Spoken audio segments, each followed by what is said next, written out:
The warning lights are blinking red on the fascist intent of a second Trump administration. And it is not an abstract threat. There are people, Americans, who literally fear Trump's retribution, just as he loudly promises at rallies if he's reelected. One of those people is retired U.S. Army Lieutenant Colonel Alexander Vindman, a key witness in the first impeachment of Donald Trump. He flagged Trump's 2019 perfect phone call where Trump pressured the president of Ukraine to open an investigation into his chief political rival, Joe Biden. But now, as NBC News reports, Colonel Vindman's wife is so worried about Trump's return to the White House that she doesn't want to celebrate her 50th birthday next month because the family might need the money in case they have to flee the country. A country, by the way, Colonel Vindman volunteered to defend and served very honorably. Colonel Vindman is the former Director for European Affairs for the National Security Council. He is currently a senior advisor to Vote Vets, and he joins me now. Colonel, it's so good to see you, my friend. I hope you're doing well. One of the things that we hear a lot is the hyperbolic, if so and so is elected, right? If so and so is elected, I'm leaving the country. I'm out of here. You told NBC that you don't plan to leave, but regardless, this hyperbolic, excited state, this isn't just hyperbole for you. This is a real concern. Tell us about those family concerns that you and your wife have. Sure. Thanks, Michael. Good to see you again. Well, I mean, my wife and I have a slight difference of opinion here. It's probably because my daughter classifies me as responsible for fun, my wife responsible for safety. So she thinks about, the what ifs, the worst case scenarios. I think about, how to keep Trump out of office, how to avoid this worst case scenario, not for me, not for the scores of other folks on Trump's enemies list, but the millions of Americans that would suffer through a second administration. For her, it does end up being a real concern. She wants to understand, what our situation would be if Donald Trump is the chief executive responsible for the IRS and directs the IRS to conduct, unlawful investigations. She wants to know if he uses federal law enforcement to pursue his enemies, or if he just issues instructions to his sycophantic followers to seek retribution against folks. For me, again, I'm laser focused on making sure that person never sees the Oval Office again. More so for the country. For me, I'm not intimidated. I'm out there prepared to fight him. But that's a real threat, I guess, to scores of Americans that have made his list. You, Alex, have been very, very strong in your view on this. And in fact, you've been more than sensitive to the threats and the difficulties presented by Trump and a lot of his minions. You had a message for your father, as I recall, during your impeachment testimony. And I wanted to play just a little bit of that so folks can hear what you said to your dad. Dad, my sitting here today in the U.S. Capitol talking to our elected officials is proof that you made the right decision 40 years ago to leave the Soviet Union and come here to the United States of America in search of a better life for our family. Do not worry, I'll be fine for telling the truth. And that's always the bottom line, isn't it, Colonel? Telling the truth. And you wear that badge in particular very well. Does all of this that's going on now, the elevation of this, are those concerns still there for your dad and other family members? And what do you say to them? Not just the conversations you have with your wife and your immediate family, but your family and friends who are also concerned about you. I think there are concerns. My dad, of course, he's still concerned. He's turning 92 this year. He's very clear-eyed about what the kind of leadership that he experienced in the Soviet Union and how that could manifest here in the United States. For me, what I try to do is I try to raise the alarm, and this should sound alarming to the American public. The threat of MAGA, the threat of Trump is real. It is not a threat in the distant future, in November, or if he gets seated again in January. Donald Trump invited Vladimir Putin to attack NATO. I would say that probably was a contributing factor in the calculus around the assassination of Navalny. These stories now coming out of Moldova and the idea of a referendum in that country to join the Russian Federation, that is a testing of the waters. That is a signal that Russia is ready to be more aggressive because it has a sense of impunity. Why? Because Trump is not just the likely Republican nominee. He is the head of the Republican Party. He issues marching orders to Speaker Johnson. He issues marching orders to this radical MAGA political establishment that is now the Republican House. And that signals that absolute paralysis, not passing Ukraine aid, not taking severe actions against Putin and his regime.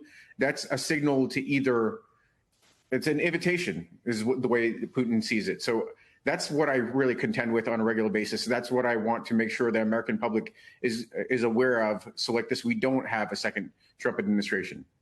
Lieutenant Colonel Alexander Vindman, your words are a sharp reminder, particularly as we recognize that we're going into the second year of this invasion by Russia in Ukraine, and appreciate your service then and your service now. Around the country in key battleground states, the Republican Party is on the verge of imploding. Republicans' unfettered loyalty to Donald Trump has led to disintegration and rot within local leadership, which is now playing out in some very wild battles for control.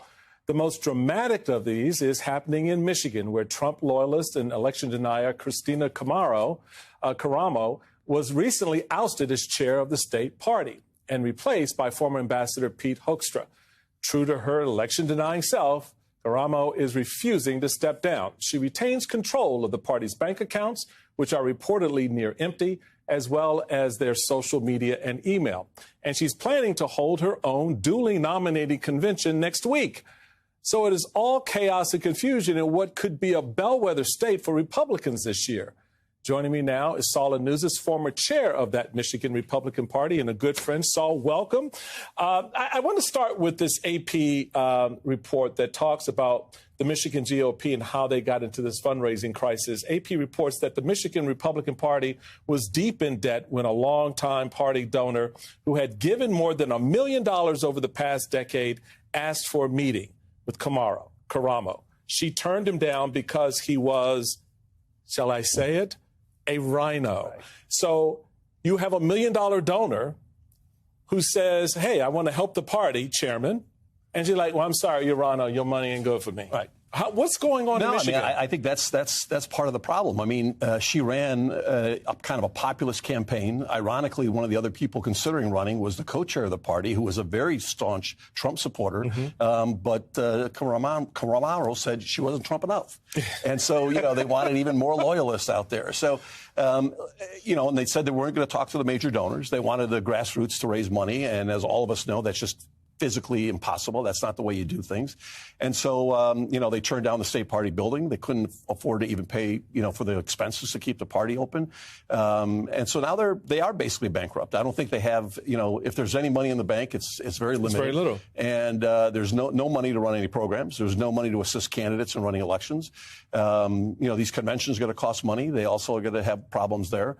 So, I think that the party basically elected Ambassador Hoekstra, who I think will do a very good job. Yeah, I think he's got a relationship with folks. Yeah. So, but I don't know if we should say that because you might get him in trouble. But then you raise an interesting point about the convention, because the reality of it is you've got these two competing conventions coming up next week, where the state party, the official party now recognized by the RNC and presumably by the courts next week, and Caramo's effort are going to be happening at the same time. You were, in my estimation, the last very successful chairman of that party. You raised, in a very short period of time, a lot of money in presidential cycles. When you're looking at these two conventions coming up, you're looking at the party that's broke, and you look at the fact that Michigan is still a key player in who the next president of the United States is going to be. What's your estimation, and what would you say to the party activists and loyalists right now? Well, look, I think the party is going to have to pull together. This is not going to be an easy task. There are very passionate people on both sides of the issue here. But there's great opportunities in Michigan. I mean, we've got a United States Senate seat up, and we've got some very good candidates that are vying for the Republican nomination.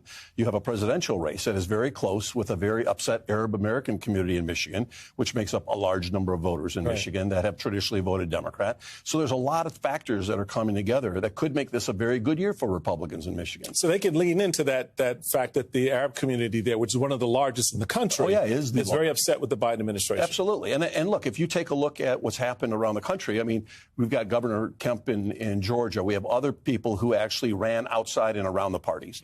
In the age of super PACs and C4s, et cetera, you don't necessarily need the party.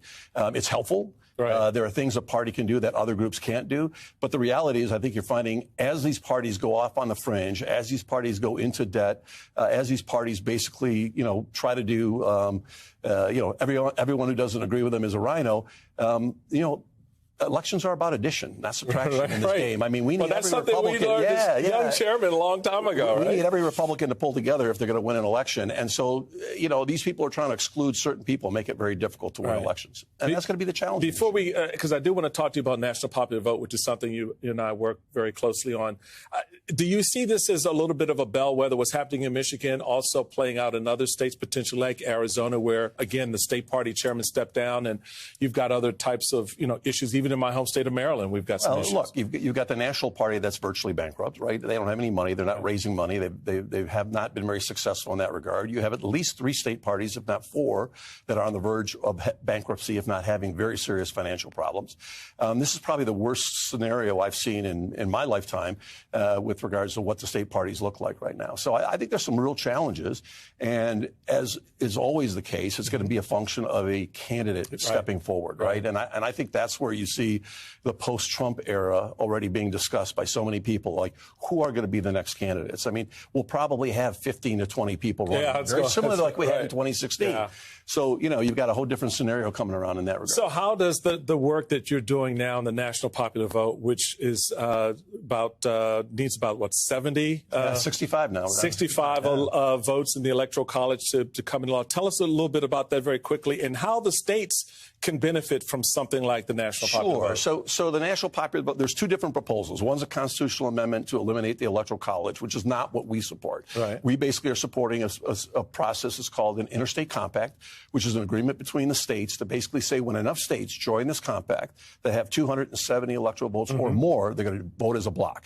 And that, by definition, will guarantee the presidency to whatever candidate wins the most votes in a presidential election nationwide in all 50 states and the District of Columbia.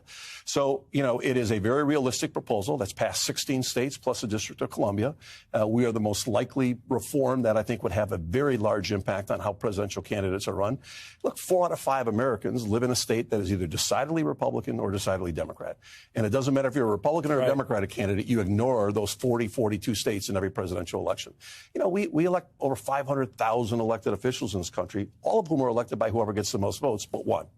The one represents the country as a whole. So I think this is a reform that would be very healthy for the country. It preserves the Electoral College and makes sure states continue to administer those elections. And it strengthens the Electoral College by making sure that all 50 states are participating. All 50 states matter, and campaigns will be forced into all 50 states. So I think it's a good thing. All right. Well, I would definitely want to get you back to talk. I know, Chris, this is an issue I think Chris Hayes would really kind of sink his teeth into. So I'm going to put the bug in Nazir to get you back on. Saul Anusis, thank you so much, my friend, for being with us.